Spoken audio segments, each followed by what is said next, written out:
Bellator 226 main card coming at us on Saturday night from San Jose, California, the SAP Center. This is another fight, our second fight, the Bellator Worldwide Featherweight Grand Prix. And listen, this fight has the Nolan King stamp of approval. Go back to Between the Links from this week.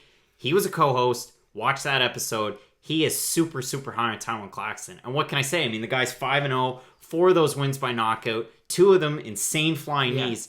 But he's facing a guy, and I'm not overselling this, Emmanuel Sanchez at different points in his career, and even maybe now, there's a possibility he could legit be a ranked fighter in the UFC. I mean, this guy is a great fighter. What can you tell us about him? Emmanuel Sanchez is kind of interesting because you look at his record, it is a lot of submission and decision wins. But when you kind of look into what he is good at, and if you do watch his fights, his striking's phenomenal. He trains with Rufus Sports, so he's got guys like Anthony Pettis, Paul Felder, amazing strikers that he can train with all day long. And what he likes to do is he'll hurt you on the feet, take you down, and then choke you out. It's what a lot of, like, if you have really high fight IQ, you notice that's how a lot of guys win. Luke Rockhold, when he was in his prime, that was kind of what he would do. He'd drop you, and then he'd get on top and then choke you out because it's a much safer way of going about things.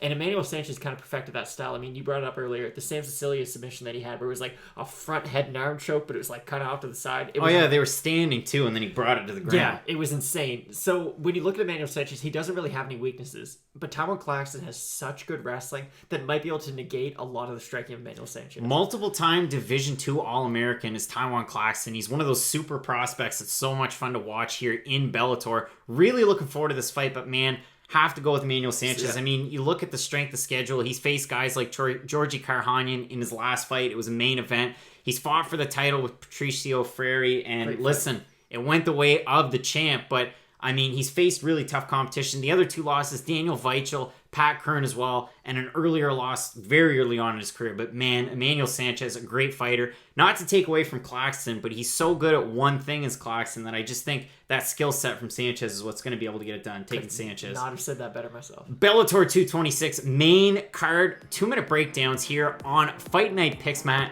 Let's get into it.